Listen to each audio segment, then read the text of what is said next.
Hi అండి, welcome to my channel. ఈరోజు blouse cutting round neck blouse ఎలా cut చేయాలో చూద్దాము.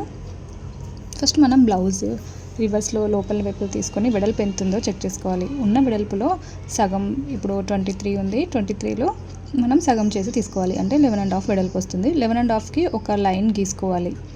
వెడల్పు ఫస్ట్ ఒకసారి మార్క్ చేసుకోవాలి. ఆ తర్వాత షోల్డర్ నుంచి బ్లౌజ్ కింద కప్పు వరకు ఎంత ఉందో అంతవరకు ఒకసారి లెంత్ అనేది చెక్ చేసుకోవాలి. అక్కడ జాయింట్ ఉంది కదా, దానికన్నా ఒక 1/2 ఇంచు పైకి, కింద మాత్రం ఒక 1/4 ఇంచు ఎక్స్ట్రా పెట్టుకోవాలి. మొత్తం ఒక 15 అట్లా వచ్చింది.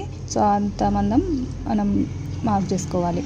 మొత్తం పొడవు వెడల్పు ఒక బాక్స్ షేప్లో డ్రా చేసుకున్న తర్వాత నెక్ వెడల్పు వచ్చేసి 2.5, షోల్డర్ వచ్చేసి 3 inches, arm round almost 6 inches వరకు వస్తుంది. 11.5 అంటే 6.5 అలా వస్తుంది.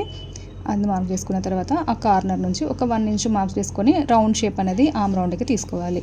ఆ తర్వాత బ్లౌజ్ 2 షోల్డర్స్ జాయింట్స్ పట్టుకొని నెక్ మిడిల్కి చూసుకుంటే నెక్ మనకి బ్లౌజ్ మిడిల్ అనేది వస్తుంది. ఇప్పుడప్పుడు ఇంకా కింద నుండి 1/4 ఇంచు వదిలేసుకొని బ్లౌజ్ ఒక లేయర్ తీసుకొని లైనింగ్ మీద కంప్లీట్గా పరుచుకోవాలి. ఇప్పుడు ఆ నెక్ ఎలా ఉందో అలానే డ్రా చేసుకోవాలి యాజ్ ఇట్ ఈజ్.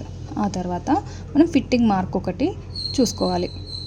షోల్డర్ నుండి ఆర్మ్ రౌండ్ మార్క్, అలానే ఫిట్టింగ్ మార్క్ అనేది చూసుకోవాలి. యాక్చువల్గా మేడంకి ఆర్మ్ రౌండ్ దగ్గర టైట్ ఉంది అని చెప్పారు. అందుకే నేను ఉన్న బ్లౌజ్ కన్నా ఒక 1/2 ఇంచ్ అనేది ఆర్మ్ రౌండ్ అనేది డౌన్ చేశాను. 5.5 ఉంది, నేను 6 పెట్టాను.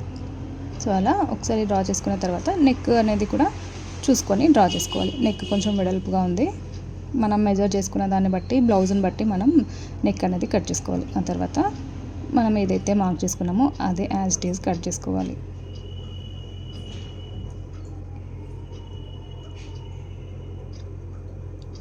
కొత్తగా నా ఛానల్ని చూస్తున్న వాళ్ళు ఛానల్ని సబ్స్క్రైబ్ చేసుకోండి.